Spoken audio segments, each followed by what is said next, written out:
ሰላም ውድ ተማሪዎች፣ በዛሬው ቪዲዮአችን ሎጂክ ኤንድ ክሪቲካል ቲንኪንግ ቻፕተር 5 ኢንፎርማል ፋላሲን ይዤላችሁ መጥቻለሁ።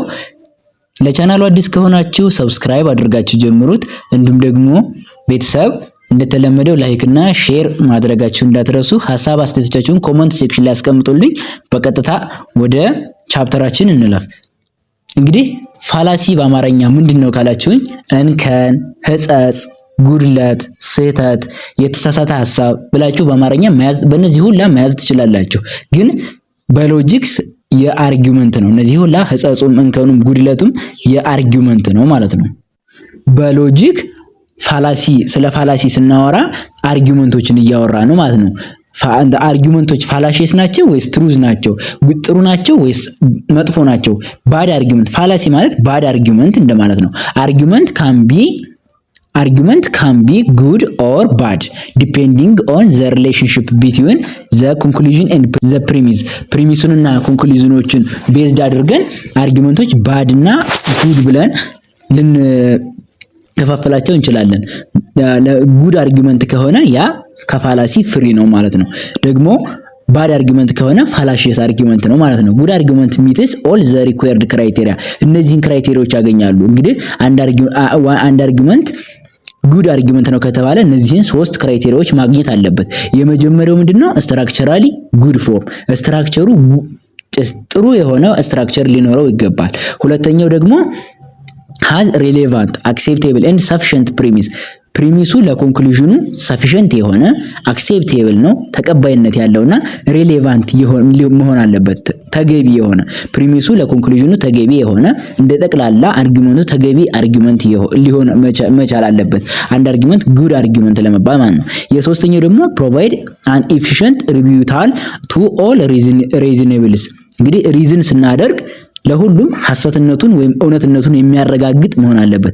አንድ አርጊውመንት እነዚህን ሶስት ክራይቴሪያዎች ካገኘ ምን አርጊውመንት እንለዋለን? ጉድ አርጊውመንት ወይም ፋላሲ ፍሪ አርጊውመንት እንባላለን። ከፋላሲ ነፃ የሆነ አርጊውመንት ማለት ነው። እነዚህን ሶስት አርጊውመንቶች ካጣ እነዚህን ሶስት ክራይቴሪያዎች ከነዚህ ውስጥ አንዱን ካጣ ግን ምን ይባላል? ያ አርጊውመንት ፋላሲየስ አርጊውመንት ይባላል። ፋላሲ ተፈጸመ ይባላል በአርጊውመንት ላይ ማለት ነው። አን አርጊውመንት ቫዮሌትስ ዘ አባቭ ኢት ቢካምስ ፋላሲየስ። ያ እነዚህን ወይ ይሄኛውን ወይ ስትራክቸሩ ባድ ፎርም ካለው ወይም ደግሞ ኢሬሌቫንት አንአክሴፕቴብል ከሆነ ወይም ደግሞ ሰፊሸንት የሆነ ሪፒታቲቭ አይዲያ ካላቀረበ የአርጊውመንት ምንድነው ልንለው እንችላለን? ፋላሲየስ አርጊውመንት ልንለው እንችላለን ማለት ነው። እንግዲህ ጠቅላላ ወደ ፋላሲ ስንመጣ ወደ ቶታል ሬሳችን ስንመጣ ሎጂካል ፋላሲ ምንድነው ሲባል ሎጂካል ዲፌክት ማለት እንከን፣ ጉድለት፣ ፍሎው ኦር ዲፌክት ኦር ፍሎው ነው። እንከን፣ ጉድለት፣ ሕጸት እንዳልኳችሁ መግቢያ ላይ ማለት ነው። ኢን ሪዝኒንግ ፕሮሰስ ኢን አን አርጊውመንት። በቃ አንድ አርጊውመንት ፋላሲየስ ነው ከተባለ ወይም ፋላሲ ተፈጸመ ከተባለ እንከን አለ፣ ጉድለት አለ ማለት ነው። በተሰጠው አርጊውመንት ላይ በተከራካሪዎች ውስጥ በሚሰጡት አይዲያ ላይ ስለዚህ በዚያ አይዲያ ላይ እንከን ወይም ጉድለት ሕጸት አለ ማለት ነው። አንድ ፋላሲ ተፈጸመ ከተባለ መጀመሪያው ምን ሊሆን ይችላል? ባድ ፎርም ኦፍ አን አርጊውመንት። ፎርሙ ባድ ሊሆን ይችላል፣ ተቀባይነት ያለው ፎርም ላይሆን ይችላል። ሁለተኛው ደግሞ ዲፌክት ኢን ዘ ኮንተንት ኦፍ ዘ አርጊውመንት። አርጊውመንቱ ደግሞ ኮንተንቱ ጀስት ምን ለማለት ሰውየው ወይም ተከራካሪ ፓርቲዎች ወይ ተከራካሪ ግለሰቦች ለማስተላለፍ የፈለጉት ኮንተንት ባድ ሊሆን ይችላል። ወይም ደግሞ ፎርሙ ያቀረቡበት ፎርም ባድ ሊሆን ይችላል። ወይ ፎርሙ ላይ ወይም ደግሞ ኮንተንቱ ላይ ዲፌክት ካለበት ያ ፋላሲየስ አርጊውመንት ይባላል ማለት ነው። አርጊውመንት ሲባል የኮንተንት ወይ የፎርም ችግር ያለበት አርጊውመንት ማለት ነው። ሌላው ቫዮሌሽን ኦፍ ስታንዳርድ አርጊውመንታቲቭ ሩልስ ኦር ክራይቴሪያ። እንግዲህ ፋላሲ ማለት ሌላ ዴፊኒሽኑ ምንድነው? እነዚያ ከላይ የሰጠናቸው እነዚህ የሶስቱን ክራይቴሪያዎች ወይም ደግሞ ከነዚህም ተጨማሪ ሌላ ክራይቴሪያ ካለ የዚያን ክራይቴሪያ ሩሎችን ብሬክ ማድረግ ነው ማለት ፋላሲ መፈጸም ማለት። ፋላሲ ቦዝ ኢን ዲዳክቲቭ ላይም ኢንዳክቲቭ ቦዝ ዲዳክቲቭ ኤንድ ኢንዳክቲቭ አርጊውመንት ሜይ ኮንቴን ፋላሲስ። እንግዲህ አርጊውመንት ዲዳክቲቭ አርጊውመንቶችም ኢንዳክቲቭ አርጊውመንቶችም ፋላሲን በውስጣቸው ሊይዙ ይችላሉ። ፎርማቸው ወይ ትክክል ሆኖ ኮንተንታቸው የተሳሳተ ሊሆን ይችላል፣ ወይም ደግሞ ኮንተንታቸው ትክክል ሆኖ ፎርማቸው የተሳሳተ ሊሆን ይችላል። ቦዝ ዲዳክቲቭ ላይም ኢንዳክቲቭ ላይም ቻፕተር 2 ላይ ያየናቸው ታይፕ ኦፍ ፋላሲዎች አርጊውመንትን ፋላሲ ሊይዙ ይችላሉ ማለት ነው። people may commit fallacy intentionally or unintentionally። እንግዲህ ፋላሲን የምንፈጽመው ስህተትን ወይም ዲፌክትን ይሄ የሚኖረው በአርጊውመንት ላይ deliberately intentionally or unintentionally ሆን ብሎ ሰው በክርክር ጊዜ ስህተትን ሊፈጽም ይችላል፣ ወይም ደግሞ ሳያስበው ጥቃቅን ስህተቶች ሊፈጸሙበት ይችላሉ። ሶ ፋላሲ የሚፈጸመው ኮሚት ማለት መፈጸም ማለት ነው። intentionally or unintentionally deliberately or indeliberately consciously ወይም unconsciously ሆን ብሎ ወይም ደግሞ ሳያስበው ሊፈጸሙ ይችላሉ ማለት ነው። ፋላሲ የሚፈጸምባቸው በተለያዩ አይነት መንገዶች ሆን ብሎ ሰው ሊፈጽመው ይችላል። ሌላው ፋላሲ እንግዲህ ብሮድሊ ፋላሲን በሁለት እንከፍለዋለን። ፋላሲ ዲፔንዲንግ ኦን ዘ ካይንድ ኦፍ ዲፌክት ያለበትን በውስጡ የያዘውን ዲፌክት ቤዝድ አድርገን ፋላሲን በሁለት እንከፍለዋለን። አንደኛው ፎርማል ፋላሲ ነው፣ ሌላው ደግሞ ኢንፎርማል ፋላሲ ነው። በዚህ ቻፕተር ፎከስ የምናደርገው ስለ ኢንፎርማል ነው። ግን ፎርማል ፋላሲ ምንድነው ጥያቄ ላይ አልፎ አልፎ ይመጣል እና ምንድነው ካላችሁ ስትራክቸራል ዲፌክት ያለበት አርጊውመንት ነው። ፎርማል ፋላሲ ከሆነ ፎርሙ ላይ ነው፣ ስትራክቸሩ ላይ ነው ችግሩ። ዲፌክቱ ስትራክቸሩ ላይ ነው። found only in deductive argument with identifiable form። ፎርማል ፋላሲ ኦልዌይስ የሚገኘው ዲዳክቲቭ አርጊውመንቶች ላይ ብቻ ነው። ኢንዳክቲቭ አርጊውመንቶች ፎርማል ፋላሲ ሊይዙ አይችሉም፣ በፍጹም ሊይዙ አይችሉም። ዲዳክቲቭ አርጊውመንት ከተባለ ስትራክቸሩ ነው ችግሩ እና ደግሞ የሚገኘው ኦልዌይስ ዲዳክቲቭ አርጊውመንቶች ላይ ነው ብላችሁ ያዙ። ኢዚሊ አይደንቲፋይድ ባይ ዜር ፎርም። ፎርሙን ስታነቡት በቀጥታ ፎርሙን ስናየው ፎርሙ ላይ እንለየዋለን። የፎርም ችግር ነው ያለበት። ሂንስ ሶ ይሄ ምን ማለት ነው? ዲዳክቲቭ አርጊውመንት ዊዝ ኢንቫሊድ ፎርም።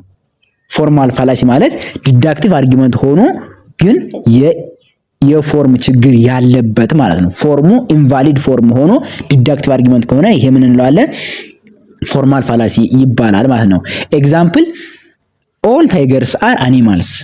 ኦል ማማል አር አኒማልስ ዜርፎር ኦል ታይገርስ አር ማማልስ። አሁን ይሄ ምንድነው? በቀጥታ ስናነበው ፋላሲስ እንዲሆን እንረዳለን። ትክክለኛ ቢሆን አሁን ኦል ታይገርስ አር አኒማልስ ኦር አኒማልስ አር ማማልስ ዜርፎር ኦል አኒማልስ አር ማማልስ ነበር ማለት እንጂ ያለብን እንደዚህ ጀስት የተሳሳተ ፎርም ማድረግ የለብን። ይሄ ጀስት ስትራክቸሩ ነው። የዚህ ፋላሲ ችግሩ የዚህ አርጊውመንት ችግሩ ፋላሲ የተፈጸመው ስትራክቸሩ ላይ ነው። እንደዚህ አይነት ፋላሲ ምን ይባላል? ዲዳክቲቭ አርጊውመንት ሆኖ ኢንቫሊድ ፎርም ካለው ፎርማል ፋላሲ ተፈጸመ እንላለን። ሌላው የሁለተኛው ደግሞ ኢንፎርማል ፋላሲ ነው። ኢንፎርማል ፋላሲ ለዚህ ቻፕተር በጣም ወደ 22 አካባቢ የሚደርሱ ፋላሲዎች ያሉበት እነሱ ደግሞ በአምስት ካታጎሪ 22ቱን ኢንፎርማል ፋላሲዎች በአምስት ካታጎሪ ከፍለን የምናይበት ለዚህ ቻፕተር በጣም ጀስት ፎከስ የምናደርግበት ኢንፎርማል ፋላሲ ነው። ማን ነው ይሄ? ዲዩ ቱ ባድ ኮንተንት። ጀስት የፎርም ችግር ሳይሆን ያለበት ኮንተንቱ ነው። ሰው ተከራካሪው ወይም ደግሞ ክሪቲሳይዝ የሚያደርገው ሰውዬ ወይም ግሩፕ የሚፈጽመው የኮንተንት ችግር ነው እንጂ የፎርም ችግር አይደለም። ፋውንድ ኢን ቦዝ ዲዳክቲቭ ኤንድ ኢንዳክቲቭ አርጊውመንት። እንግዲህ ኢንፎርማል ፋላሲ ቦዝ ዲዳክቲቭ ኤንድ ኢንዳክቲቭ አርጊውመንት ላይ ልናገኘው እንችላለን።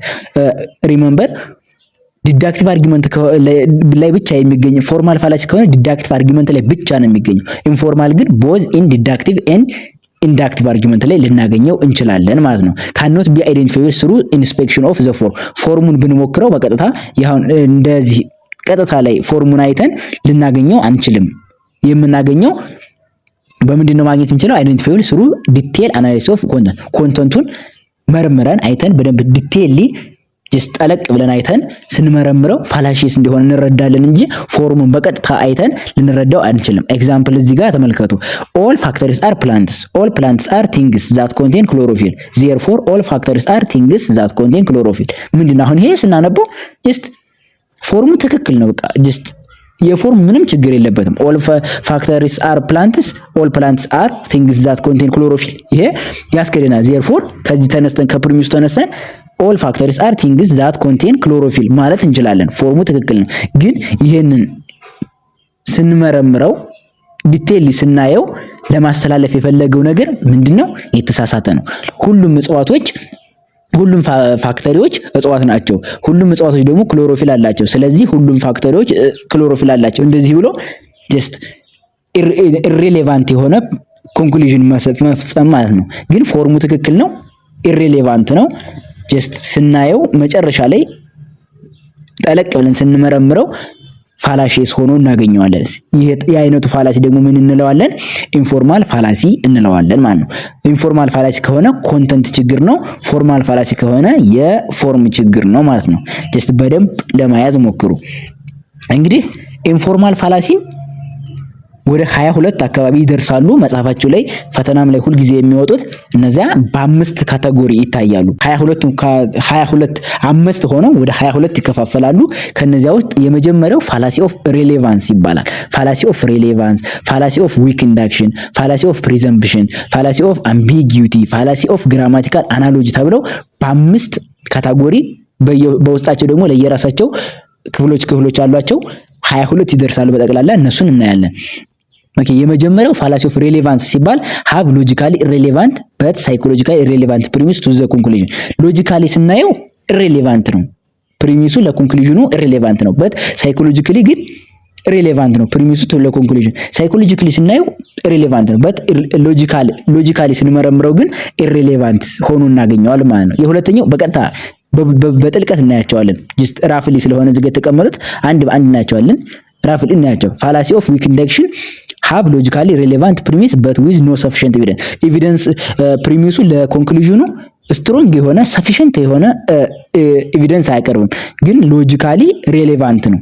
ትክክል ነው፣ ሬሌቫንት ነው፣ ግን ሰፊሽንት አይደለም፣ በቂ አይደለም ለኮንክሉዥን ማለት ነው። የሶስተኛው ፋላሲ ኦፍ ፕሪዘምፕሽን ፕሪሚስ ኮንቴን አን አሰምፕሽን ዊች ኢዝ ኖት ሰፖርትድ ባይ ኤቪደንስ። በኤቪደንስ መረጃው ጀስት የምናቀርባቸው ፕሪሚሶች ፋላሲ ኦፍ ፕሪዘምፕሽን ላይ ጀስት አሰምፕሽን ናቸው፣ ግምቶች ናቸው፣ ትክክለኛ ኤቪደንስ አይደሉም፣ ግምት ናቸው፣ ሊሆኑም ላይሆኑም ይችላሉ ብለን የምናቀርባቸው ናቸው ማለት ነው። ስለዚህ በዚህ ጊዜ ምን ይፈጸማል? ፋላሲ ኦፍ ፕሪዘምፕሽን ይፈጸማል። ለዚህም የራሱ የሆኑ ክፍሎች አሉት፣ እናያቸዋለን። ፋላሲ ኦፍ አምቢጊዩቲ ነው የአራተኛው ደግሞ። ፋላሲ ኦፍ ኮንክሉዥን ድራው ፍሮም አምቢጊየስ ዩዝድ ወርድስ ኤንድ ፍሬዝስ። እንግዲህ ፕሪሚሲው ላይ አምቢጊየስ የሆነ አሻሚ ቃላት ይኖሩና እነዚያን ሚስ ኢንተርፕሬት አድርገን ኮንክሉዥን ስንሰጥ ነው ማለት ነው። የአምስተኛው ፋላሲ ኦፍ ግራማቲካል አናሎጂ